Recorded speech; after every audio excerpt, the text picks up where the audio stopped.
Europeans के आने से बहुत पहले जिस जमीन को हम आज कनाडा के नाम से जानते हैं, वो पहले से ही अनगिनत लोगों और संस्कृतियों का घर थी। ये धरती सदियों से इंसानी जीवन, परंपराओं और कहानियों से भरी हुई थी, जिनकी जड़ें समय की शुरुआत तक जाती हैं। यहाँ की मिट्टी, नदियां और जंगल अनगिनत पीढ़ियों की यादों और अनुभवों से गूंजते थे। हर चट्टान, हर पेड़, हर नदी के बहाव में कोई ना कोई कहानी छुपी थी, जिसे बुजुर्ग अगली पीढ़ियों को सुनाते थे। ये जगह आदिवासियों की जमीन थी और आज भी है। उनकी उपस्थिति हर जगह महसूस की जा सकती थी। उनके गीतों, नृत्यों और रीति रिवाजों में प्रशांत महासागर के तट से लेकर अटलांटिक की लहरों तक फर्स्ट नेशंस, इनुइट और मेटिस लोगों का एक खूबसूरत मौज़ेक फल फूल रहा था। ये लोग अलग अलग इलाकों में रहते थे, लेकिन सबका रिश्ता इस जमीन से गहरा था। हर कौम की अपनी भाषा थी, अपने कानून, अपनी रस्में और दुनिया की अपनी अनोखी समझ थी। उनकी भाषाएं, जिनमें सैकड़ों बोलियां शामिल थीं, उनके विचारों और ज्ञान का खजाना थीं। ये अलग अलग समाज थे, जिनकी सामाजिक संरचनाएं जटिल थीं, कलात्मक परंपराएं समृद्ध थीं और जमीन से गहरा आध्यात्मिक संबंध था। उनकी कला, चाहे वो मनकों की कढ़ाई हो या लकड़ी की नक्काशी, उनके इतिहास और विश्वासों की झलक देती थी। बच्चों को बचपन से ही अपने पूर्वजों की परंपराएं, कहानियां और हुनर सिखाए जाते थे, ताकि संस्कृति की विरासत आगे बढ़ती रहे। हॉडेनोसोनी, जिन्हें यूरोपियन आइरोक्वाई के नाम से जानते थे, ने ग्रेट लेक्स क्षेत्र में एक शक्तिशाली संघ बनाया था। उनका संघ, जिसे लॉन्ग हाउस के नाम से भी जाना जाता है, लोकतांत्रिक सिद्धांतों और आपसी सहयोग पर आधारित था। वे कुशल राजनयिक और शानदार योद्धा थे। उनकी कूटनीति और युद्ध कौशल ने उन्हें क्षेत्र में सम्मान और शक्ति दिलाई। आगे पश्चिम में अनिशिनाबे, जिनमें ओजिब्वे, ओदावा और पोतावातोमी शामिल थे, जलमार्गों और जंगलों में घूमते थे।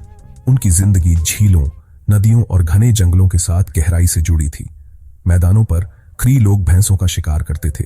उनका जीवन विशाल झुंडों के साथ जुड़ा हुआ था। भैंस उनके लिए भोजन, कपड़े और आश्रय का स्रोत थी।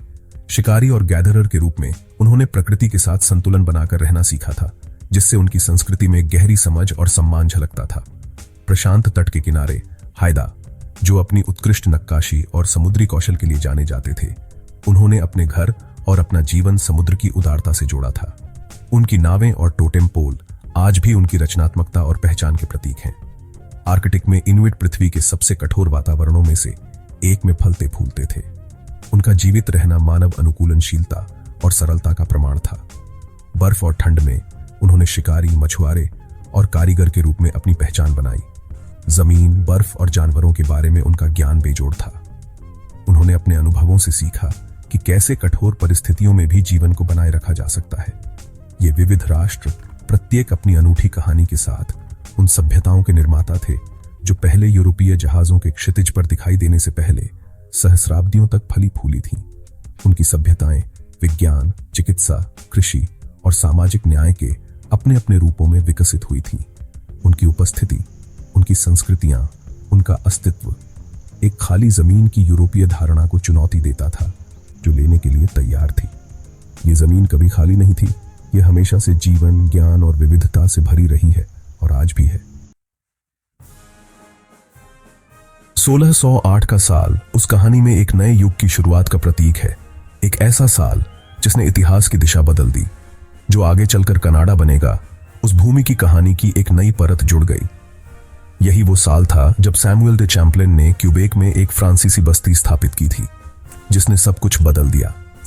यह एक विशाल भूमि में एक अस्थायी पकड़ थी, एक नई शुरुआत का प्रतीक। एक ऐसी भूमि जो पहले से ही उन लोगों द्वारा बसी हुई थी जिनका जीवन अपरिवर्तनीय रूप से बदलने वाला था। यूरोपियनों के आगमन के साथ व्यापार आया और साथ में नई उम्मीदें भी, लेकिन यह बीमारी भी लेकर आया जो पहले कभी देखी नहीं गई थी। चेचक, खसरा और अन्य बीमारियां जो पहले अमेरिका में अज्ञात थीं, आदिवासी समुदायों में फैल गईं। ये महामारियां विनाशकारी थीं। पूरे गांव तबाह हो गए। उनकी आबादी अपरिचित बीमारियों के हमले से गिर गई। सामाजिक संरचनाएं और पारंपरिक ज्ञान, जिन्होंने पीढ़ियों से स्वदेशी लोगों को बनाए रखा था, एक गंभीर परीक्षा में डाल दिए गए थे। जीवित रहना सर्वोपरि हो गया। हर दिन एक नई चुनौती थी। जैसे जैसे यूरोपीय प्रभाव बढ़ता गया, शक्ति का परिदृश्य बदलने लगा। पहले तो सूक्ष्म रूप से। कठिनाइयों के बावजूद कई स्वदेशी राष्ट्रों ने नए लोगों से जिज्ञासा और सावधानी के मिश्रण के साथ संपर्क किया। व्यापार ने नए अवसर प्रदान किए, और नई संभावनाएं भी खोली। और इन अजनबियों के साथ गठबंधन विभिन्न स्वदेशी समूहों के बीच निरंतर शक्ति संघर्ष में लाभ प्रदान कर सकते थे। हालांकि नवागंतुक अपने साथ अलग अलग मूल्य, अलग अलग विश्वास और भूमि और संसाधनों के लिए बढ़ती भूख भी लेकर आए, जो जल्द ही स्वदेशी लोगों के अस्तित्व को ही खतरे में डाल देंगे। फर व्यापार यूरोपीय और स्वदेशी लोगों के बीच शुरुआती रिश्ते का इंजन बन गया। यह व्यापार न केवल आर्थिक लेन देन था, बल्कि दो अलग अलग संस्कृतियों के बीच संवाद और सहयोग का एक नया अध्याय भी था। दोनों पक्षों ने एक दूसरे की जरूरतों और क्षमताओं को पहचाना, जिससे एक जटिल लेकिन आकर्षक साझेदारी की शुरुआत हुई। बीवर की खाल, जो यूरोप में अत्यधिक बेशकीमती थी, धातु के औजार, आग्नेयास्त्र और शराब जैसे सामानों के बदले में ली जाती थी। इन वस्तुओं ने स्वदेशी समुदायों के लिए नई संभावनाओं के द्वार खोले, लेकिन साथ ही साथ उनके पारंपरिक जीवन में बदलाव भी लाए। स्वदेशी शिकारियों के लिए इस व्यापार ने नई तकनीकों और वस्तुओं तक पहुंच प्रदान की, जिससे उनके जीवन में सुधार हो सकता था।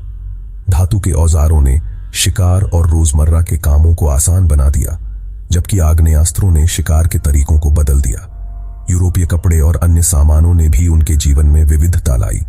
पर व्यापार की सफलता के लिए भूमि और शिकार कौशल का स्वदेशी ज्ञान आवश्यक था। यूरोपीय व्यापारी अनजान और कठिन इलाकों में स्वदेशी मार्गदर्शकों के बिना आगे नहीं बढ़ सकते थे। स्वदेशी लोगों की पारंपरिक जानकारी ने व्यापार को संभव बनाया। यूरोपीय व्यापारी विशाल क्षेत्रों को नेविगेट करने, जानवरों को फंसाने और फर्स को परिवहन करने के लिए स्वदेशी भागीदारों पर बहुत अधिक निर्भर थे। नदियों और जंगलों के जटिल रास्तों में स्वदेशी गाइड्स की भूमिका अमूल्य थी।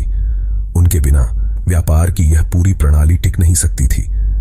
इस आर्थिक अन्योन्याश्रयता ने गठबंधनों और संबंधों को बढ़ावा दिया, जिन्हें अक्सर अंतर्विवाह के माध्यम से मजबूत किया जाता था। इन संबंधों ने न केवल व्यापार को सुगम बनाया, बल्कि सांस्कृतिक आदान प्रदान और आपसी समझ को भी गहरा किया।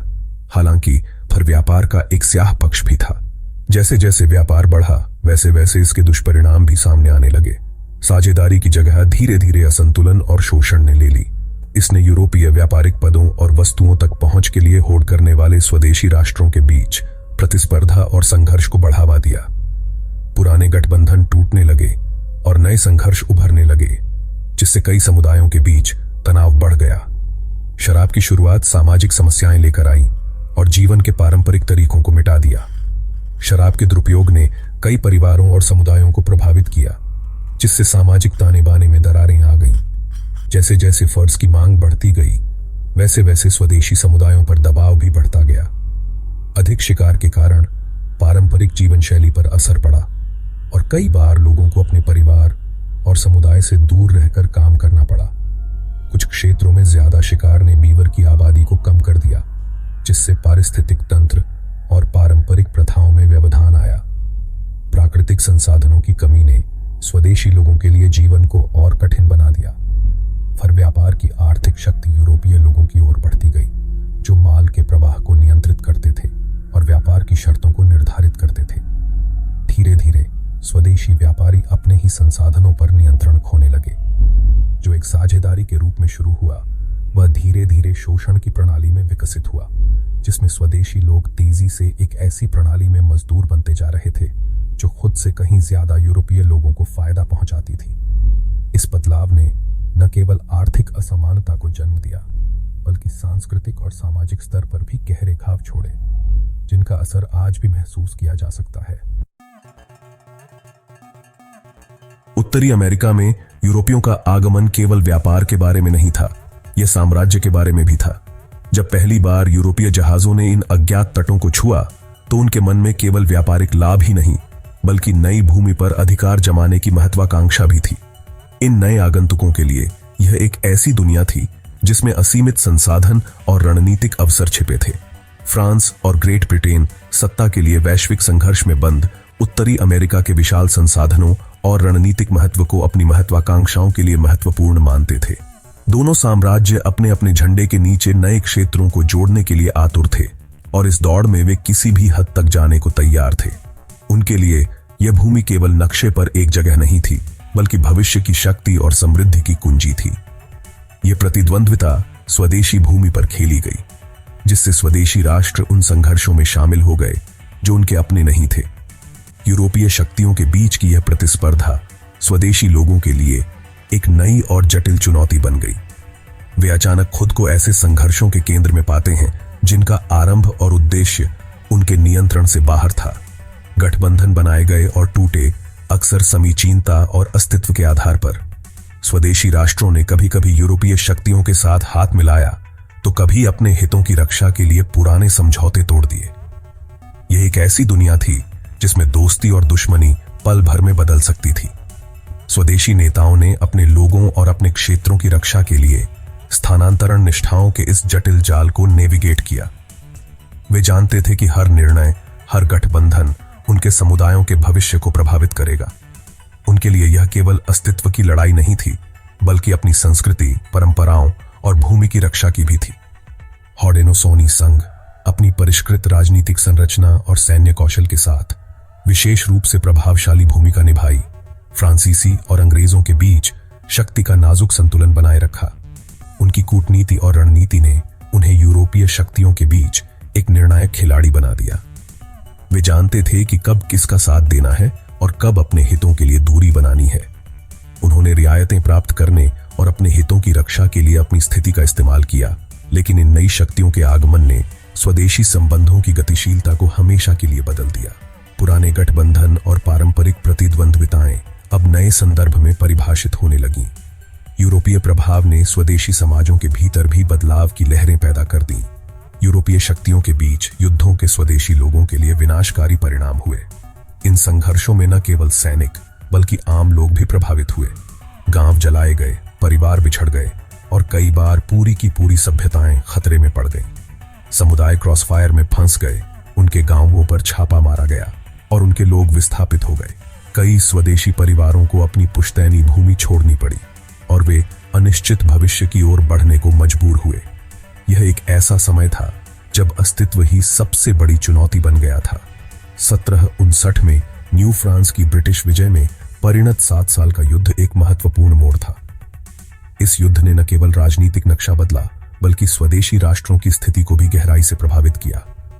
अब एक नई शक्ति, ग्रेट ब्रिटेन, पूरे क्षेत्र पर हावी हो गई थी। फ्रांसीसी हार के स्वदेशी लोगों के लिए गंभीर निहितार्थ थे, जिन्हें अब एकल प्रमुख यूरोपीय शक्ति ग्रेट ब्रिटेन से निपटने की संभावना का सामना करना पड़ा। पुराने गठबंधनों और संतुलनों के टूटने के साथ स्वदेशी राष्ट्रों को अपनी रणनीतियों और अस्तित्व के लिए नए रास्ते तलाशने पड़े। यह एक ऐसा युग था जिसमें हर निर्णय, हर समझौता आने वाली पीढ़ियों के भविष्य को आकार देने वाला था।